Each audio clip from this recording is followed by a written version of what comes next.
আহি গ'ল আটাইতকৈ ভাল খবৰটো 2026 চনৰ ভাল খবৰটো বুলি কৈছোঁ আপোনালোকক। বহুতেই বেছি ভাল খবৰ আচলতে। টেট যিসকলে আপোনালোকে দিম বুলি ভাবি আছিল বা টেট দিম বুলি ভাবি আছিল তেওঁলোকৰ বাবে বহুতেই বেছি ভাল খবৰ। টেটৰ ফালৰ পৰা এখন নটিফিকেশ্যন আমি আজি দেখিবলৈ পাইছোঁ। বহুত বেছি ভাল খবৰ আপোনালোকৰ বাবে আৰু সম্পূৰ্ণ মই নটিফিকেশ্যনখন আপোনালোকক দেখাই দিছোঁ। আৰু চাওক নটিফিকেশ্যনখন central board of secondary education আৰু তাতে আজি 24 তাৰিখ যিহেতু 24 তাৰিখে এখন আপোনালোকৰ প্ৰকাশ পাইছে। দেখিছে the central board of secondary education will conduct the 21st edition 21 number edition central teacher eligibility test অৰ্থাৎ টেট অন 8 ফেব্ৰুৱাৰী 2026 8 ফেব্ৰুৱাৰীত অনুষ্ঠিত হ'ব দেওবাৰে পেপাৰ 1 LP আৰু পেপাৰ 2 UPৰ বাবে। The test will be conducted in 20 languages in 132 cities all over the country.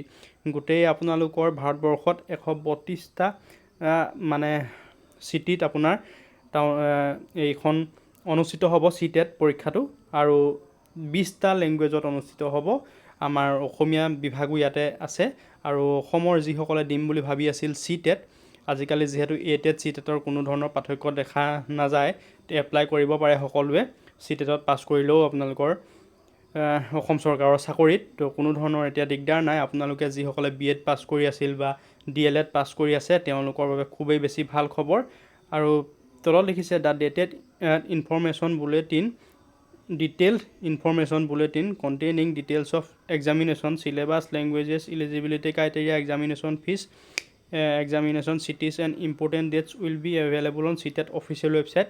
তেখেতলোকৰ official ৱেবছাইটত পাব কৈছে গোটেইখিনি চিলেবাছ পাব, এক্সামিনৰ আপোনালোকৰ যিখিনি এপ্লাই হ'ব কেতিয়া হ'ব আৰু কিমান ফিজ হ'ব আপোনালোকৰ সকলোখিনি পাই যাব অফিচিয়েল ৱেবছাইটত।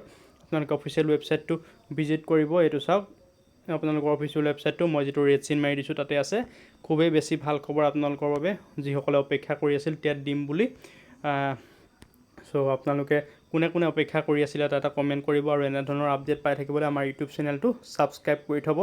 এনেধৰণে আপোনালোকে সকলো বা বাতৰি পোনপ্ৰথমতে আগতীয়াকৈ পাই থাকিব।